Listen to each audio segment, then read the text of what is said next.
हनुमान जी बोले, हे माता सुनो, वानरों में बहुत बल बुद्धि नहीं होती, परंतु प्रभु के प्रताप से बहुत छोटा सर्प भी गरुड़ को खा सकता है। अत्यंत निर्बल भी महान बलवान को मार सकता है। भक्ति, प्रताप, तेज और बल से सनी हुई हनुमान जी की वाणी सुनकर सीता जी के मन में संतोष हुआ। उन्होंने श्री राम जी के प्रिय जानकर हनुमान जी को आशीर्वाद दिया कि हे तात, तुम बल और शील के निधान हो। हे पुत्र, तुम अजर, बुढ़ापे से रहित, अमर और गुणों के खजाने हो। श्री रघुनाथ जी तुम पर बहुत कृपा करे, प्रभु कृपा करे। ऐसा कानों से सुनते ही हनुमान जी पूर्ण प्रेम में मग्न हो गए। हनुमान जी ने बार बार सीता जी के चरणों में सिर नवाया और फिर हाथ जोड़कर कहा, हे माता, अब मैं कृतार्थ हो गया। आपका आशीर्वाद अमोघ अचूक है, यह बात प्रसिद्ध है। हे माता सुनो, सुंदर फल वाले वृक्षों को देखकर मुझे बड़ी ही भूख लगाई है। सीता जी ने कहा, हे बेटा सुनो, बड़े भारी योद्धा राक्षस इस वन की रखवाली करते हैं। हनुमान जी ने कहा, हे माता, यदि आप मन में सुख माने, प्रसन्न होकर आज्ञा दे, तो मुझे उनका भय तो बिल्कुल नहीं है। हनुमान जी को बुद्धि और बल में निपुण देखकर जानकी जी ने कहा, जाओ हे तात, श्री रघुनाथ जी के चरणों को हृदय में धारण करके मीठे फल खाओ। वे सीता जी को सिर नवाकर चले और बाग में घुस गए। फल खाए और वृक्षों को तोड़ने लगे। वहां बहुत से योद्धा रखवाले थे।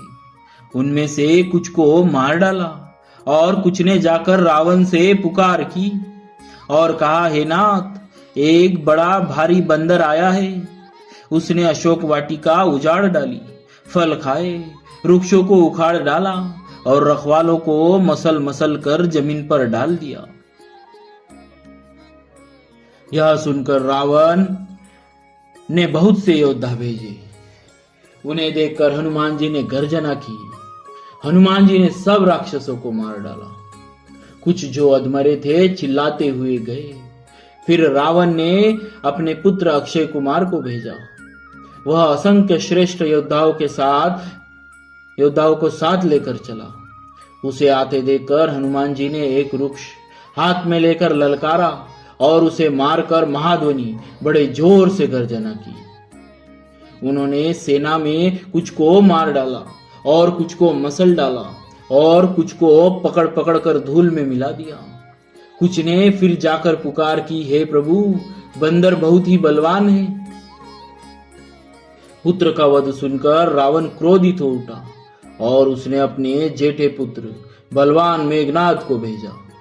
उससे कहा कि हे पुत्र, मारना नहीं, उसे बांध लाना। उस बंदर को देखा जाए कि कहाँ का है। इंद्र को जीतने वाला अतुलनीय योद्धा मेघनाद चला।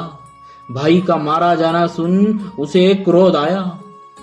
हनुमान जी ने देखा कि अब की भयानक योद्धा आया है। तब वे कटकटाकर गरजे और दौड़े। उन्होंने एक बहुत बड़ा वृक्ष उखाड़ लिया और उसके प्रहार से लंकेश्वर रावण के पुत्र मेघनाद को बिना रथ का कर दिया। रथ को तोड़कर उसके नीचे पटक दिया। उसके साथ जो बड़े बड़े योद्धा थे उनको पकड़ कर हनुमान जी अपने शरीर से मसलने लगे। उन सबको मारकर फिर मेघनाद से लड़ने लगे। लड़ते हुए वैसे मालूम होते थे मानो दो गजराज श्रेष्ठ हाथी भिड़ गए हो। हनुमान जी उसे घूसा मारकर वृक्ष पर जा चढ़े। उसको क्षण भर के लिए मूर्छा आ गई।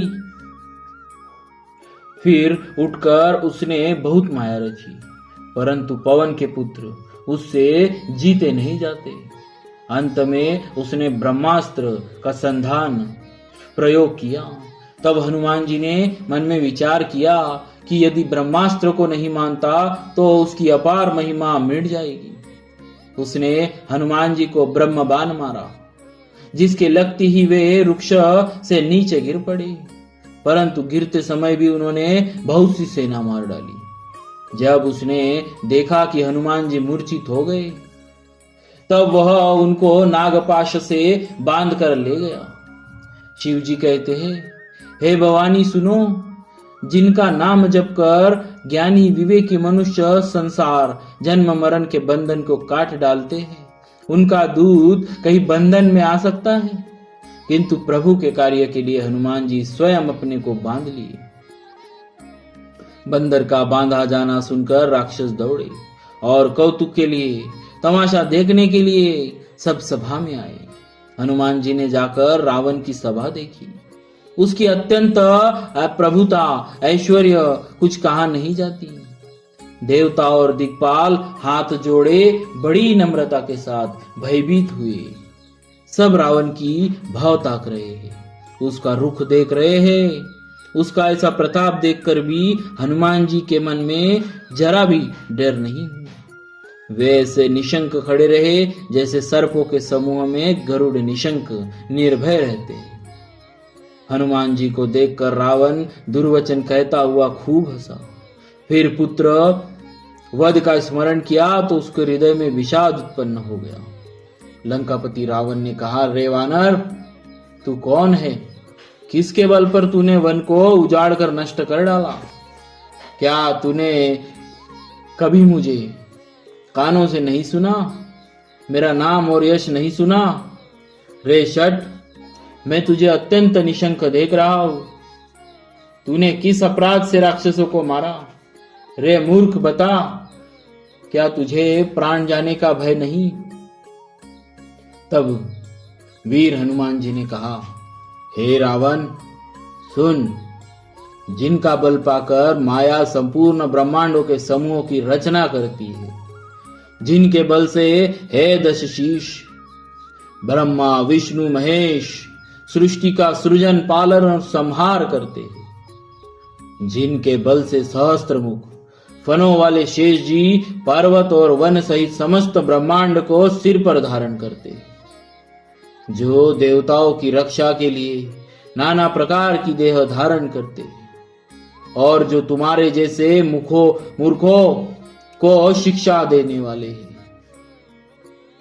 जिन्होंने शिव जी के कठोर धनुष को तोड़ डाला और उसी के साथ राजाओं के समूहों का गर्व चूर्ण कर दिया, जिन्होंने खर, दूषण, त्रिशिरा और बाली को मार डाला, जो सब के सब अतुलनीय बलवान थे, जिनके लेश मात्र बल से तुमने समस्त चराचर जगत को जीत लिया, और जिनकी प्रिय पत्नी को तुम चोरी से हर लाए हो। मैं उन्हीं का दूत हूं। मैं तुम्हारी प्रभुता को खूब जानता हूं।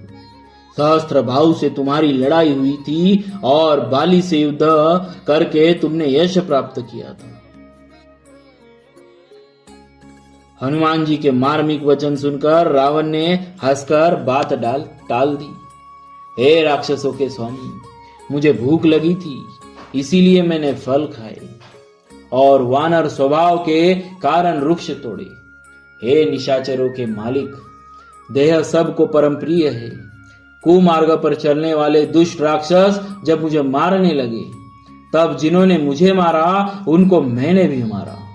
उस पर तुम्हारे पुत्र ने मुझको बांध लिया, किंतु मुझे अपने बांधे जाने की कुछ भी लज्जा नहीं। मैं तो अपने प्रभु का कार्य किया चाहता हूं। हे रावण, मैं हाथ जोड़कर तुमसे विनती करता हूं, तुम अभिमान छोड़कर मेरी सीख सुनो।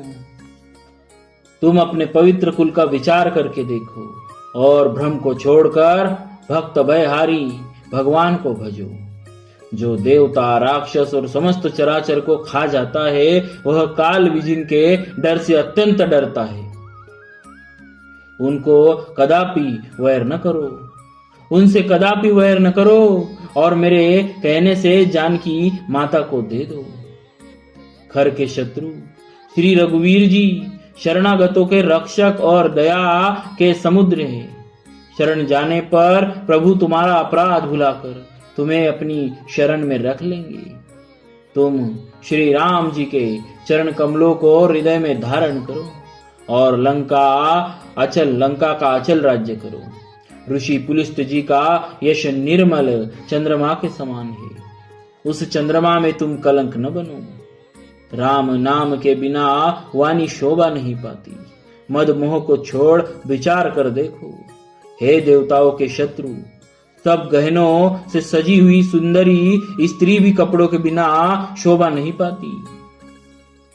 राम विमुख पुरुष की संपत्ति और प्रभुता रही हुई चली जाती है और उसका पाना न पाना समान है। जिन नदियों के मूल में कोई जल स्रोत नहीं, अर्थात जिन्हें केवल बरसात का ही आसरा है, वे वर्षा बीत जाने पर फिर तुरंत ही सूख जाती है। हे रावण सुनो, मैं प्रतिज्ञा करके कहता हूं कि श्री राम विमुख की रक्षा करने वाला कोई भी नहीं। हजारों शंकर, विष्णु और ब्रह्मा भी श्री राम जी के साथ विद्रोह करने वाले तुमको नहीं बचा सकते। मोह ही जिसका मूल है, ऐसे अज्ञान जनित पीड़ा, बहुत पीड़ा देने वाले तम रूप अभिमान का त्याग करो और रघुकुल के स्वामी, कृपा के समुद्र भगवान श्री राम जी का भजन करो। बोलिए श्री सीताराम जी महाराज की जय। भक्तवत्सल भगवान की जय।